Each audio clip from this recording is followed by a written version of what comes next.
Hello, this is Robert Rickover at Body Learning, and today my guest is Margriet Bouwmeester, an Alexander Technique teacher and level 4 centered riding clinician who lives a little south of Rotterdam in the Netherlands.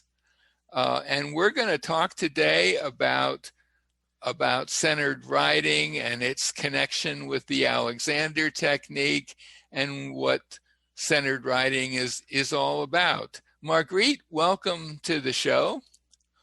Yeah, thanks. Could you begin by giving our listeners a very short description of the Alexander Technique? Oh, yes, I can.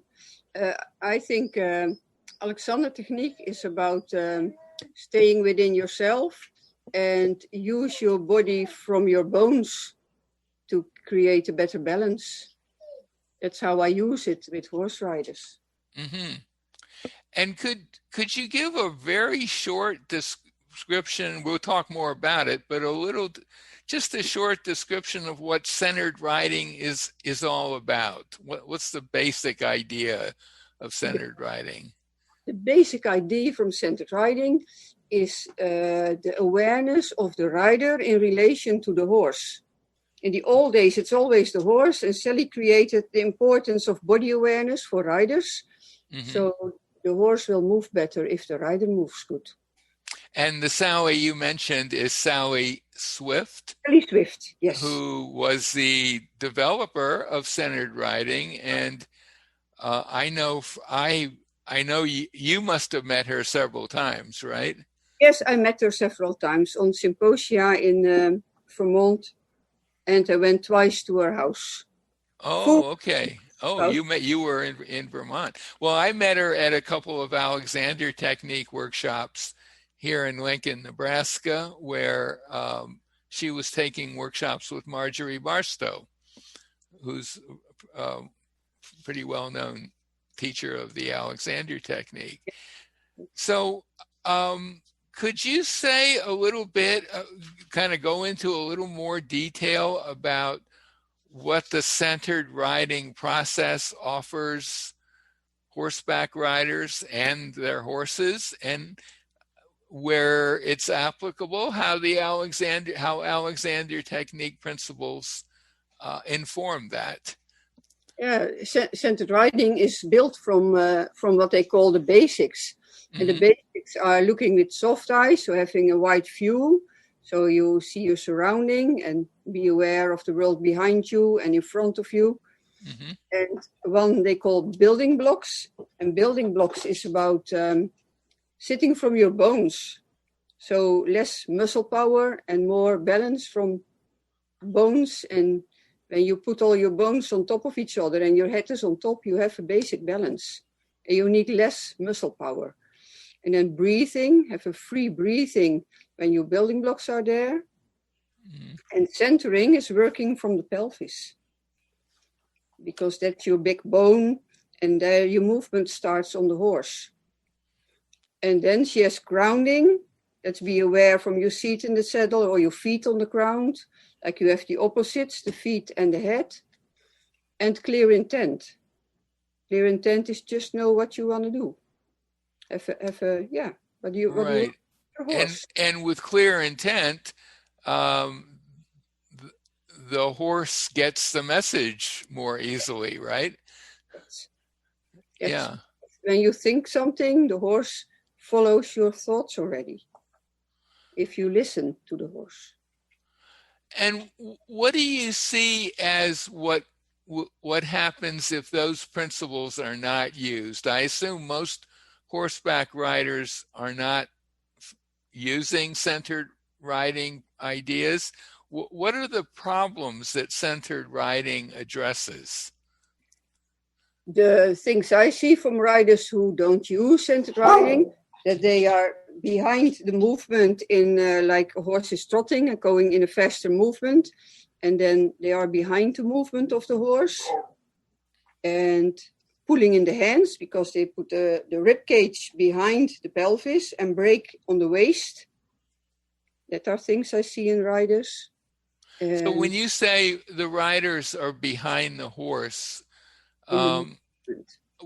for someone who's not a horseback rider, what does that mean exactly? I can give an example. If you have like a little child and you put a little child on your shoulders and Mm-hmm. you're going to run, what does the child have to do to stay on your shoulders? He has to lean a little forward and bend in the joints, because if the child stays upright, they will fall backwards. Does that make sense in that connection? Yeah, okay. Like a horse Uh-huh. moves forward, and if you want to be upright with tension in your body, you're always too late. And then the reins you can hold, because otherwise you fall backwards. Right. And the horse, the horse is pretty responsive to what you're doing and thinking, right? Yes. Yes. And with use of centered riding, it's easier to get a horse in balance. In Mm-hmm. vertical and horizontal balance, they call that. Mm-hmm. Because if you think from comparable parts and you have alignment in your body as a rider, like you build up your spine and your head is on top, that's the same what you want from your horse, that he has lengthening his spine and his head is at the end of his vertebra, end of his spine, instead of the head left or right. Just alignment like the rider. So you're saying, so if you as a rider are allowing your spine to lengthen and your head to be balanced at the top, the horse's spine is also going to lengthen somewhat, right? Yes, he can do it easier. Yes, because your arms are more fluent, so you can support the horse to lengthen as a rider. Mm-hmm. So when I have worked sometimes with horseback riders who were taking the workshop to get credit for their centered riding program, and what I noticed is that when I would help a rider use Alexander Technique directions while they were riding, that they could pretty instantly tell that that was affecting their horse. Yes. And I was kind of amazed by that myself, because what I noticed is that people who are studying centered riding are very, very aware of their connection with the horse and what the quality of the horse's movement. But they may not have had any Alexander instruction, but once they have some, they can immediately sense the effects on themselves and the horse at the same time. Yeah, that's true. Because centered riding instructors get more awareness because of the way we teach them centered riding, just simple, from the basics, from alignment, from softness, from connection. Yeah. Mm-hmm. And I think, at least on the courses I was teaching, the centered riding instructors who were there were often very cognizant of the horse's center. They had a term, center of movement, I think. Yeah. And which seemed like it was a little different from center of gravity. Could you say a little word or two about that? Yeah, you have your center of gravity, and that's from the rider. It's in the pelvis, and from the horse, in natural, his center of movement is more forward, because in nature he wants to run. It's a flight animal. Right. And you go on top of the horse on the saddle, you want his center of movement and gravity just a little back so he get more balance over four legs. Mm-hmm. Right. Then he can move easier, and he stays more healthy. Right, right. So many years ago, I knew someone who trained later to be an Alexander teacher, who was a horse trainer in Australia, who was not, I don't think he was a centered riding instructor, but he wrote a little piece about his work, and he made a couple of observations that have stayed with me, and I wonder what you think of them. One of them was that it's kind of amazing that horses even allow us to get on them, because, you know, evolutionarily speaking, someone on top of a horse was someone who was attacking the horse. Yes. And so it requires the rider to be very aware of their impact on the horse, I guess you could say. Yes. Yeah. In the old days, they say a young horse, you break the horse, and then you just go on top, and then he starts running around mostly a circle. And when they start running and they breathe, and the rider can stay, they accept the rider easy. But nowadays, it's more the connection from the ground, and find trust with the horse, and then they allow you on the back if they trust you. And that is really awesome, that a horse can so be connected to the human being that they allow you on the back, even if you harm them. If you sit on a horse, you influence his bones and his body, but they still stay underneath you. Right. And the other thing he said, and I'd be curious to know what you think of this, he said that with a well-trained horse, you can basically tell it to walk in a certain way, or indicate to it that you want it to walk in a certain way, and they would keep doing that for quite a long time. Whereas a human being, if you're working with them as an Alexander teacher and you ask them to do that, they really can't do that usually for a very long time. What do you think about that? Yeah, I think when the rider has body awareness and he can support the horse, then the horse can stay for a while in the same position in his movement. Right. Because it's kind of, Sally called it comparable parts. What the rider thinks he does with his body, if he has awareness and use the basics, then the horse can follow the rider and follow the energy of the rider and the intention of the rider. And then they can just stay in a certain gait for a while.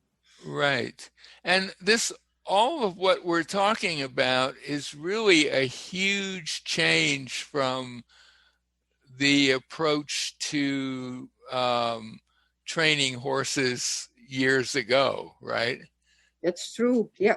And still you see here in the Netherlands the old way of riding, in rushing the horse forward, holding the head, and bending the head where you have vertebrae, but no joint. No joints, so that can give damage to the horse. So there are more different ways. The old way, but you see more and more people and riders and instructors who get more awareness in how they ride their horse and how they teach horse riders. Well, the old way was really basically dominating the horse, right? Yeah. Yes, for sure. By force if necessary. The whip and spurs. And yes. Yeah. And nowadays we see more the connection and working together from trust and thought and energy.